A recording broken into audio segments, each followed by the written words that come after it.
Today, I wanted to talk a bit about how being a programmer can pretty much come back to bite you a little bit if you decide to go into the management consulting profession. So, a bit about myself. I graduated from uni with a degree in electrical engineering and commerce. I did really well in the electrical engineering side and I came first in my cohort. And I don't say this to gloat, it's just to provide some context. And despite the fact that I studied power and finance and did a minor in business analytics too, I actually found myself quite enjoying programming as part of my education. So within my electrical degree, there was a mandatory course on C, which was kind of my, I guess for lack of a better word, gateway drug into the world of programming.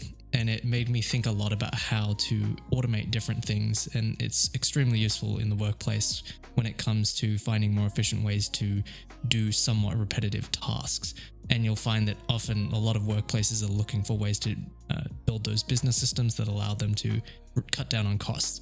And you can play a massive role in that if you manage to use your skills tactically, especially if technology is not your primary pursuit. So having gone through that stage of learning about programming in university, it kind of led me down the path of tinkering with software a fair bit. So personally, I messed around with Docker a lot. I've run a server previously, which I manage. And beyond that, I've also tried creating several SaaS products and failed, those being in the areas of inventory management systems and product cost to serve dashboards. I've also created one product. It's still live and it's successfully launched, and I occasionally take a look at it, but I don't put too much time into it. And it's made 2 sales totaling about $100 over a period of a year.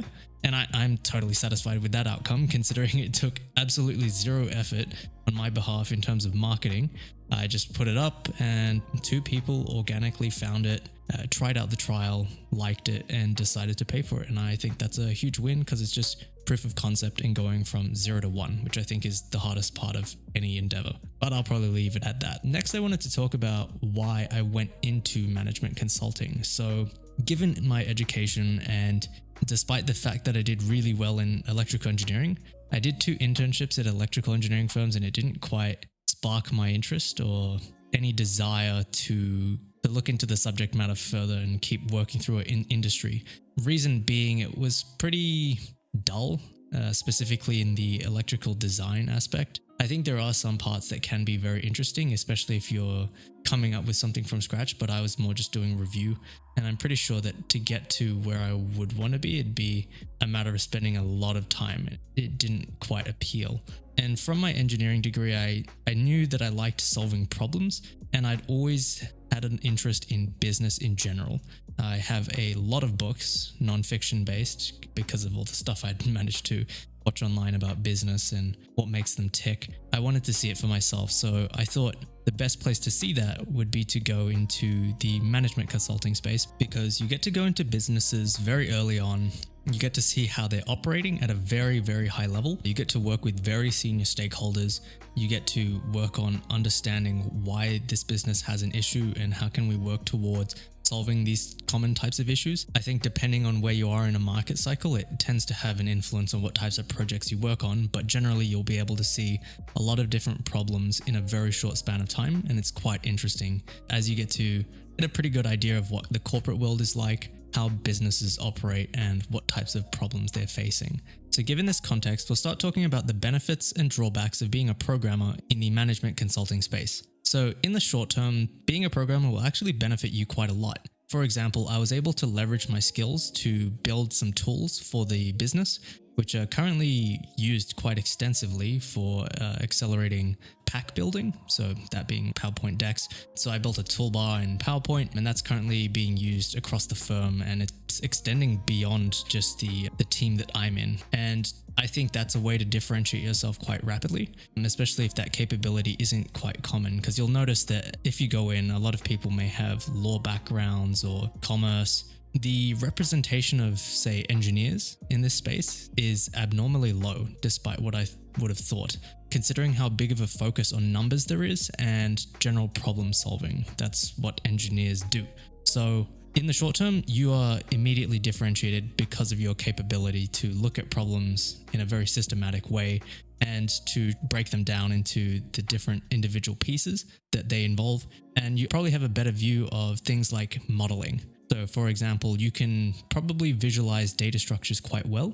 And if you ever have to work with an Excel spreadsheet, it should be a piece of cake once you learn the basic shortcuts. You'll find that in your head, you can manage to look at the various elements of a data model associated with a business problem and find flaws quite quickly, and also be able to link different entries together. Like, it's just a very simple flat file database. And generally you won't have to get too complex, because if you are, it means you probably aren't making something that a client can use themselves. And that's a really, really important consideration from a maintainability and usability perspective. Beyond being able to use software proficiently, you'll also find that it's a lot easier to focus on the other skills you're supposed to develop, because you don't have to worry about things like modeling. That should be pretty under wraps.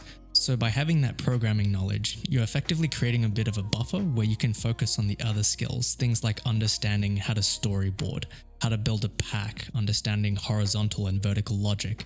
This is how you go about constructing your answer to the business problems that you're facing. Things like, okay, answer first, then you go into your probing questions, then you go into your subsequent slides. Then within those slides, is the content consistent with your lead line? Then you can start to think about, okay, it's a lot easier to iterate when you can crunch the numbers easily and then take a step back and think about, is this actually solving the problem? And also, is this answering a question, period? As sometimes you'll find that you do a lot of work which doesn't quite solve any immediate question, and it means you have to go back to the drawing board and talk with managers and figure out, is this really the right path forward? And you have to be able to push back, as sometimes they may ask for something that's quite technical without knowing about it. And because you have that technical background, you're able to push back and tell them, I don't think this is really solving the problem. Are we able to go back to the drawing board and think a bit further about how we can solve this more effectively in a way that is consistent with our current timelines? So while being a programmer can help you in the short term, I think in the long term, it can actually be quite detrimental if improperly managed. The reason being, I found that myself personally, I've sort of been pigeonholed into the role of just being a pure modeler. Because I've decided to flex those muscles and solve those problems that I have, I've sort of taken on the role of being that guy who can smash out a model very quickly, understand very complex numerical problems, and get those results quickly, which often results in a lot more time pressure.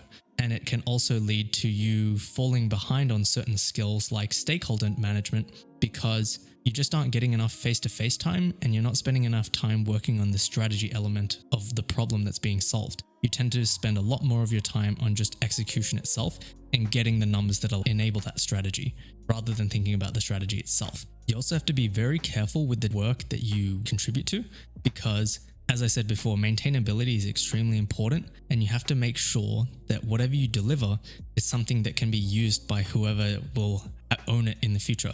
So this could be the client or someone else on your team. If you're rolling off a project, you need to make sure that whoever's taking responsibility for whatever you've made, they have to be able to understand how it works, how they can modify it, any dependencies, and be able to take full ownership and maintenance responsibilities, because then you're no longer liable for any changes that happen. They should be able to understand what's going on. The second point is that it may also have an impact on what types of projects you get put on. So you may find that the types of industries and projects that you're put on skew towards like financial services, for example. You may find yourself working with a lot of banking clients or say insurance clients, because they just have a lot of data that tends to fall into that quant area. And you are viewed by the company as someone who is very cheap, that can do the numbers for the said problem. And it means that they're able to get higher margin, for example. So being a programmer can definitely be a bit of a double-edged sword. But what can you do to fix this problem? So the first thing is, don't be too flamboyant with your programming abilities. I think you probably are an outlier if you go in and you're able to understand things like, what is VS Code? What is VBA? What is a macro? If you're able to comprehend these things with like relatively low difficulty, you're probably an outlier. And you have to be quite conservative with how you go about using these capabilities, because I think more often than not, you'll find that you'll get exploited in some way. So just make sure that you're quite measured about how you go about using those skills. So next, you'll want to make sure that you're setting expectations properly, that when you go about using these skills, and once you've learned all of those best practices and you've had enough time doing modeling exercises, you have to be asking actively to start developing those other skills in your toolkit. So those being oral communication, building packs, working on general strategy, storyboarding, those kinds of elements, because you will find that you are going to get funneled, especially if the business doesn't really have other people at the same level as you. And that will generally be the case because there aren't many engineers or programmers, period. And lastly, this is probably something I've thought about a lot more recently. Does it make sense to be here? This is not to discourage you. This is more so just to think realistically about where will you end up in this space if you are a programmer. You definitely can go to industry and you will be differentiated. I would just say specifically within the consulting firm itself, it's quite difficult to break out of the mold of being that programmer, that tech person as you progress, because it's just extremely rare, and you definitely run the risk of getting boxed into just those technical roles. And people will continuously, as you progress, put you in projects that you may not be enjoying so much, because just because you're good at something doesn't mean that you want to do it. E.g., for me, it was electrical engineering. You do really well at it, but it's not really what you want to be doing. So make sure that you're constantly bringing that up whenever you have your appraisals, whenever you're having any conversations with the leadership team or the people in charge of you, your coaches, your mentors, all those people. Make sure that you're raising, I need to be developing these skills. I need these to be prioritized. I need to make sure that I'm getting put on projects which enable my development of these skills. And you also need to make sure that you're reaching out to resourcing to say, I'm working on this. I need positions which allow me to develop these skills. But yeah, that's kind of just a small spiel about my thoughts on how being a programmer can be beneficial to some extent, but more often than not, it will come back to bite you the further you go, because people will view you a certain way. You will be different, and that can lead to you having a somewhat unfulfilling experience, because you will find that you're just doing the same thing over and over again with the expectation that you should be doing other work, because you go into consulting to get a lot of experience really quickly, and it feels like you're kind of getting cheated if you're stuck doing the same modeling activities in different companies. It's really just not the same as being able to do those higher level strategy pieces that you'll find your colleagues are working on.